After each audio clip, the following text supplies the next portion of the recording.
अस्सलामु अलैकुम। Benazir Bhutto mid east हस्पताल में कान की तकलीफ की वजह से ज़ेर इलाज थीं। वो बेड पर लेटी हुई थीं और ये ऑपरेशन का दूसरा दिन था। बेगम भुट्टो आईं और उनके माथे को चूमा और पूछा, हाउ आर यू बीबी, यानी बीबी तुम कैसी हो। इस मुलाकात में कहीं भी बेनज़ीर ने और न ही बेगम नुसरत भुट्टो ने कैद की तकलीफ का कोई जिक्र किया।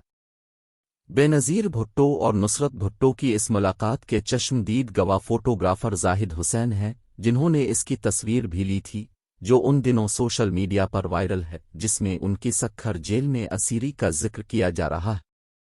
सीनियर फोटोग्राफर जाहिद हुसैन इन दिनों पाकिस्तान पीपल्स पार्टी के अखबार मसावात से मुंसलिक थे, जिस पर जनरल ज़ियाउल हक की फौजी हुकूमत ने पाबंदी आयद कर दी थी।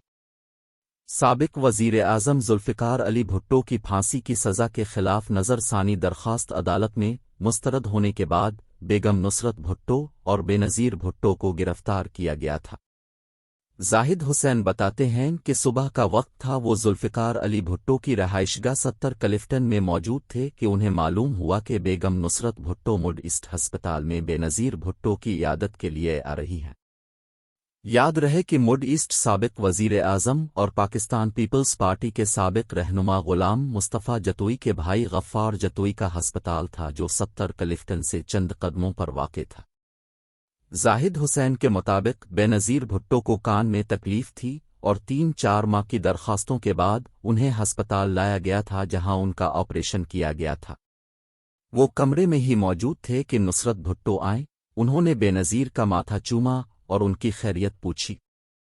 बेनज़ीर भुट्टो बात करने में तकलीफ महसूस कर रही थीं, इसलिए ज़्यादातर जवाबात हाँ या ना में दे रही थीं।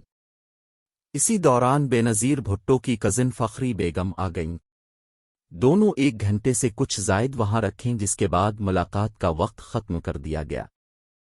बेनज़ीर भुट्टो को मार्च 1981 में सक्खर जेल मुंतकिल किया गया था। शुमाली सिंध के जेल के एक तरफ वसी दरियाए सिंध है, तो दूसरी जानिब पहाड़ी इलाका जो रोहरी और पन्नू आकिल से आगे तक फैला हुआ है। बेनज़ीर भुट्टो अपनी बायोग्राफी मशरिक की बेटी में लिखती हैं कि उनकी कोठरी की सलाखों से सहरा की सर्द तरीन हुआ अंदर आती है। कोठरी एक अजीम पिंजरे की मानिंद है, इसमें सिर्फ एक चारपाई है। मैं चारपाई पर सुकड़ती हूँ, करवट बदलती हूँ जबकि मेरे दांत बज रहे होते हैं। मेरे पास कोई स्वेटर है न ही कंबल, सिर्फ शलवार कमीज में मलबूस हूं जो इस वक्त पहने हुए थे जब 5 रोज कब्ल कराची में गिरफ्तार किया गया था।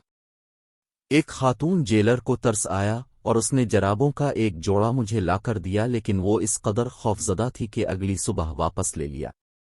वो मजीद लिखती हैं कि रात को कोठरी की बिजली बंद कर दी जाती और शाम 7 के बाद सर्द अंधेरे के सिवा कुछ भी नहीं होता। इसी तरह उन्होंने गर्म दिन व रात का जिक्र भी किया और लिखा कि सक्खर में कराची की निस्बत ज्यादा गर्मी थी और उनके पास पंखा भी नहीं था। बेनज़ीर भुट्टो को मार्च 1981 को सक्खर जेल मुंतकिल किया गया था।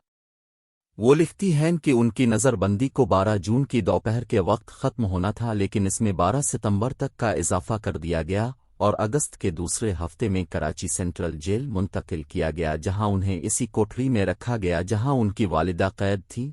वहां उन्हें एक क्लास दर्जा दिया गया। वो लिखती हैं कि जिस कोठरी में रखा गया वो छोटी और गंदी थी।